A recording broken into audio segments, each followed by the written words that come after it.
Halo kawan Kaliber, ketemu lagi dengan saya dan Mas Indra Karismiaji dalam Kaliber, Kupas dan Analisa Berita. Kami nanti menyajikan berita-berita terkini dan hangat yang banyak diberitakan oleh media-media arus utama yang sudah memiliki sertifikasi Dewan Pers. Saya sapa dulu pengamat sosial politik kita hari ini, Mas Indra Karismiaji. Halo Mas Indra. Halo, Mas Edi Wahyudi dan kawan Kaliber semuanya dimanapun Anda berada. Senang sekali kita selalu hadir menemani Anda untuk mengupas, menganalisa berita-berita terkini dari kancah perpolitikan Indonesia. Ya, Ini sudah hari Jumat, Mas. Akhir minggu ini, nggak kerasa ya. Kita mau bahas apa nih, Mas? Mas Indra, kalau ada orang bikin salah terus minta maaf, kita memang wajib memaafkan. Tapi apakah dia tetap dituntut untuk mempertanggungjawabkan kesalahannya itu? Ya kan, meminta maaf itu pertama orangnya harus memang menyadari kesalahan-kesalahannya kan. Itu dulu. Jadi bukan sekedar basa-basi. Kan ada juga Mas orang yang minta maaf itu cuma basa-basi. Jadi harus tulus dari dalam dirinya sadar memang secara sengaja maupun tidak sengaja membuat kesalahan. Jadi ada kesadaran itu sendiri. Ya, Yang kedua, tentunya ada upaya untuk memperbaikinya atau tidak minimal tidak mengulangi lagi, kan? Nah, yang terakhir tidak boleh ada dendam. Jadi kalau kalau sudah menyesali perbuatan, ingin memperbaiki apa yang sudah dilakukan atau tidak mengulanginya lagi, tapi juga tidak muncul dendam. Itu artinya nggak merasa terpaksa. Itu persyaratan kalau kita meminta maaf sebetulnya. ya. Kalau minta maaf pada satu dua orang itu gampang, tapi minta maaf pada seluruh rakyat Indonesia itu yang susah. Ini ada lagi, yang minta maaf itu adalah presiden. Nah ini karena atas kesalahan-kesalahan dia. Berarti minta maafnya bukan bukan hanya dengan 270 juta orang Indonesia ini, tapi juga pada para pendiri bangsa, pada mereka-mereka yang sudah merelakan nyawanya untuk supaya kita punya negara yang demokratis, negara yang merdeka. Jadi betul-betul ratusan juta orang, Mas, yang harus dimintakan maaf. Ya, tapi sebelum kita bahas permintaan maaf ini, saya baca dulu beritanya ya Mas, dari Kumparan. Ya. Jokowi, saya mohon maaf atas salah dan kilaf selama ini. Saya tidak sempurna. Pemerintah malam ini, maksudnya tadi malam ya, Kamis malam, menggelar zikir dan doa kebangsaan 79 tahun Indonesia Merdeka di halaman Istana Merdeka, Jakarta. Presiden Jokowi menyampaikan permintaan maaf kepada seluruh masyarakat Indonesia dalam sambutannya.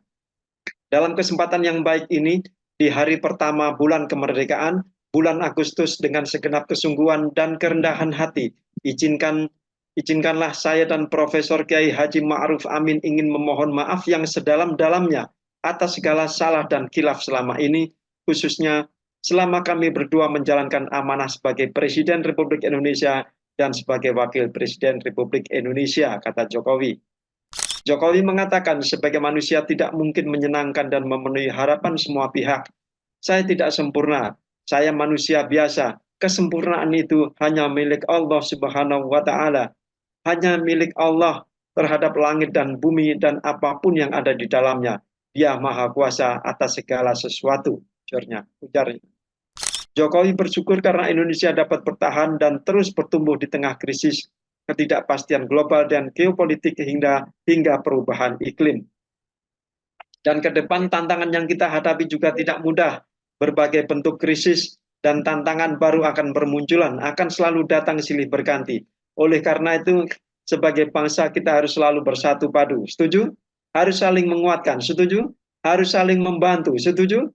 Saling tolong menolong dan saling mendoakan untuk keselamatan kita semuanya sebagai sebuah bangsa dan kemajuan Indonesia yang kita cintai ini, pungkasnya. Apakah rakyat Indonesia bisa memaafkan? Ini harus tanya satu persatu. Kalau dua orang bisa kita, karena ridho Allah, ridho orang yang memaafkan itu adalah ridho Allah. Gitu. Kalau menurut Islam gitu. Ini Mas. Ya. Jadi menariknya kalau tadi malam Presiden kita Pak Jokowi itu menyampaikan permintaan maaf beberapa hari sebelum tadi malam ya, itu media Tempo itu menulis artikel yang judulnya Nawadosa. Jadi berbanding berbanding terbalik dengan kalau dulu awal Pak Nawacita. Jokowi itu punya program Nawacita. Nah, sekarang artikel di Tempo ini Nawadosa. Nah, disampaikan di sini ada 18, banyak kan? 18 dosa Jokowi lah selama memimpin Indonesia. Saya sebutkan aja ya biar biar kawan kaliber itu paham karena kita juga ngambil dari media mainstream kan ini. Bukan kita ngarang kan. Yang pertama adalah dinasti dan oligarki politik. Itu muncul di era Jokowi. Yang kedua adalah pelemahan institusi demokrasi. Indeks demokrasi kita terus-menerus turun. Padahal sudah meningkat pesat di era Pak SBY. Yang ketiga, TNI kembali muncul di ranah sipil. Ini balik seperti era Orde Baru lagi.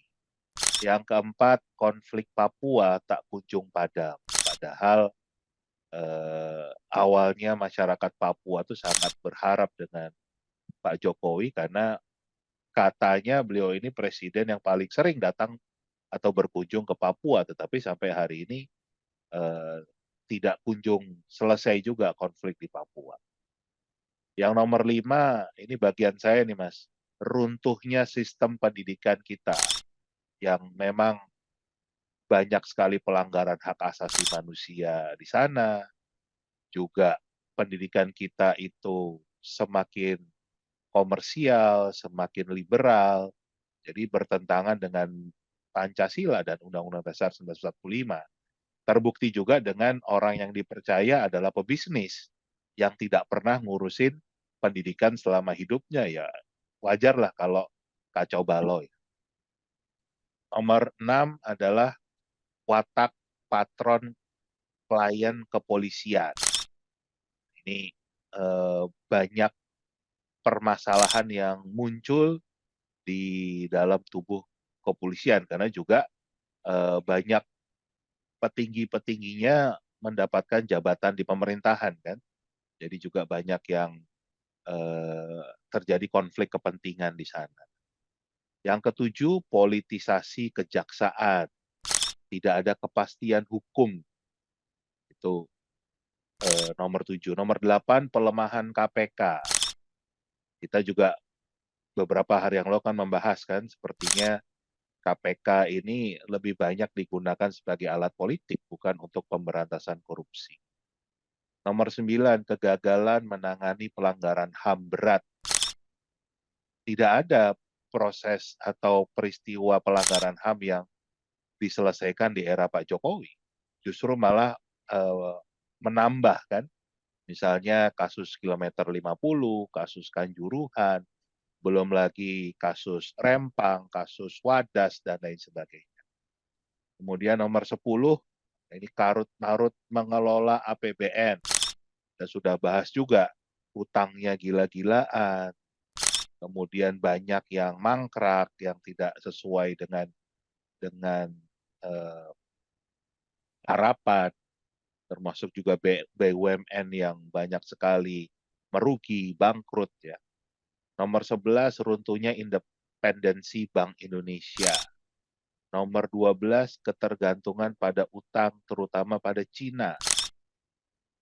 Yang ke-13, pemaksaan ibu kota Nusantara. 14, gimmick diplomasi luar negeri. Yang ke-15, kerusakan lingkungan, termasuk IKN. Ini kan contoh bagaimana kerusakan lingkungan terjadi. Nomor 16, konflik agraria. 17, kriminalisasi atas nama proyek strategis nasional. dan 18 kebebasan sipil yang menyempit.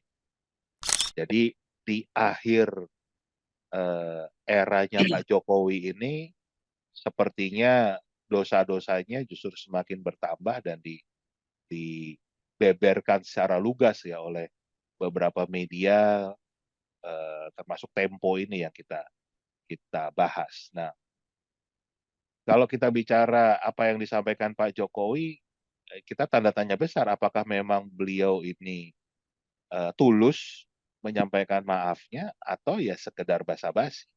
Kalau Ya, menurut Mas Edi gimana? eh, boleh minta maaf, tapi kan banyak yang sudah terlanjur dan itu kesalahan-kesalahan itu banyak yang permanen. Ya, Terutama eh, minta maaf, tapi anaknya sudah terlanjur jadi wakil presiden itu nanti ya.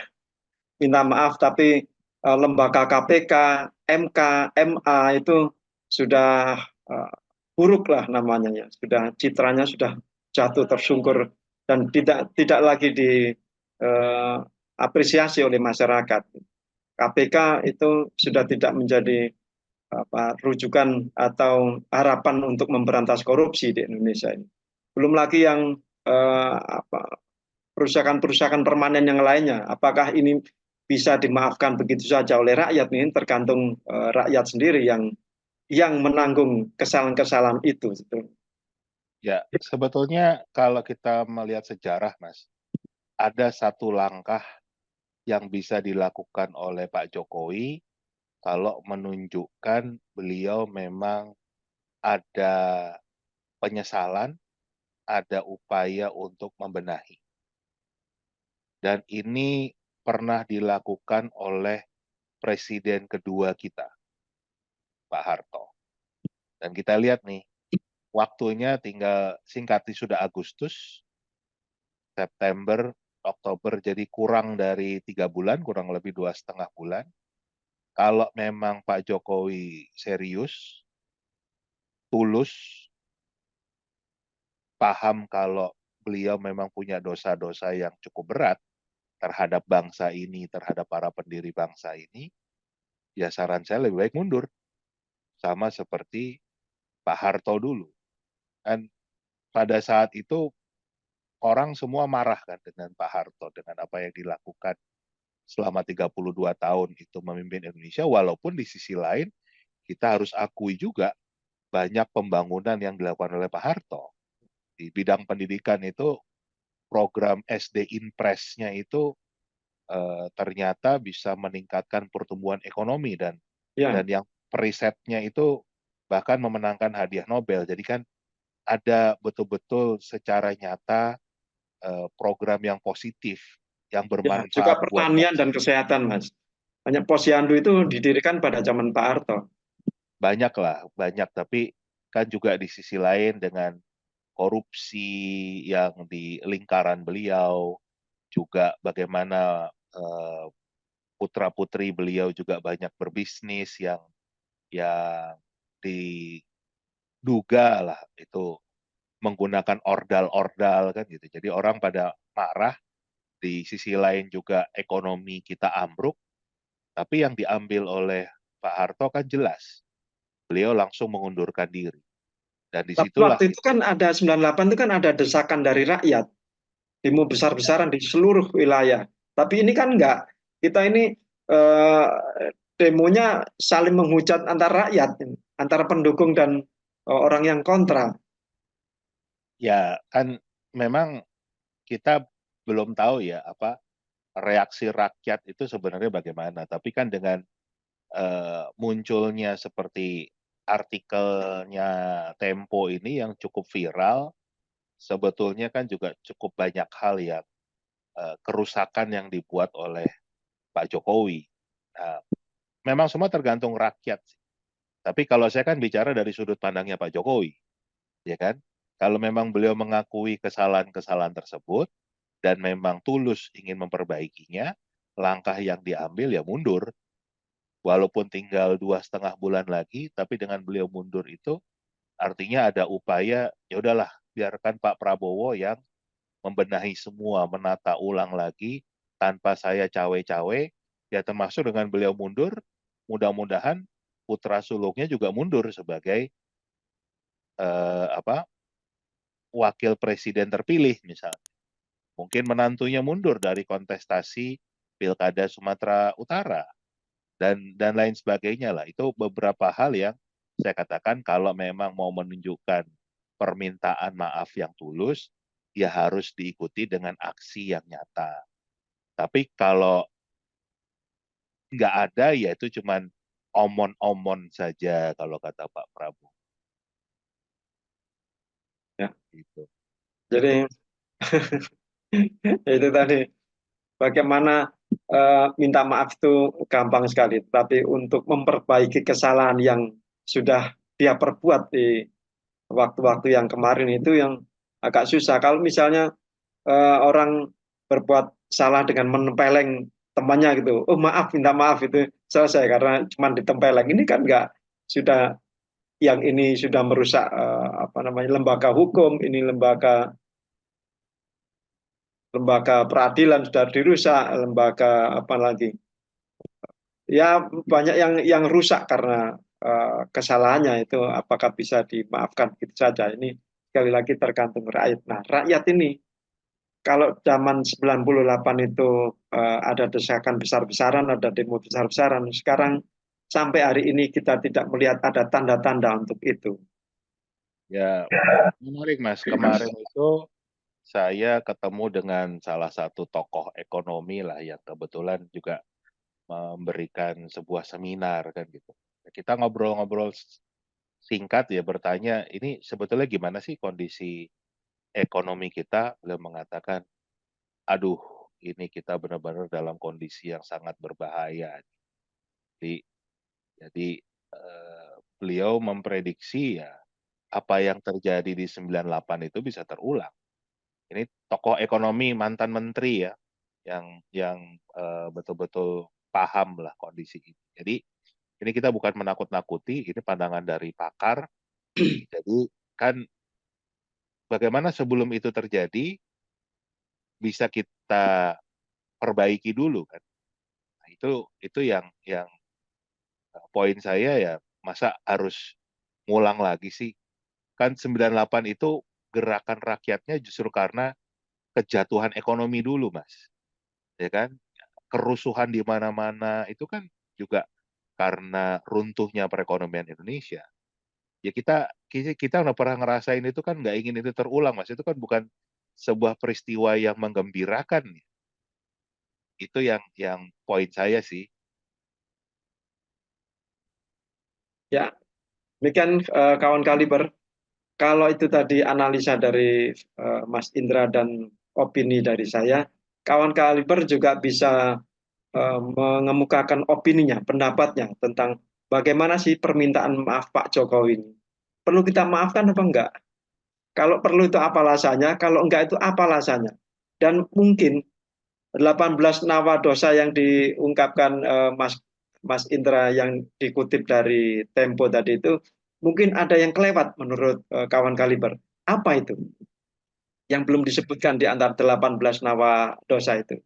Jadi kawan, Atau yang dianggap terlalu lebay misalnya. Oh enggak kok, itu enggak seperti itu. Bisa juga. ya, Silakan memberikan masukan. ya, kita buka diskusi di kolom komentar. Nanti kita bisa, kalau semakin ramai bisa kita tanggapi ulang, Mas Indra, karena ini mungkin akan bergulir terus apa namanya pernyataan Pak Jokowi tentang permintaan maaf ini. Terima kasih Mas Indra Karismiaji, terima kasih kawan Kaliber, sampai jumpa. Sampai jumpa.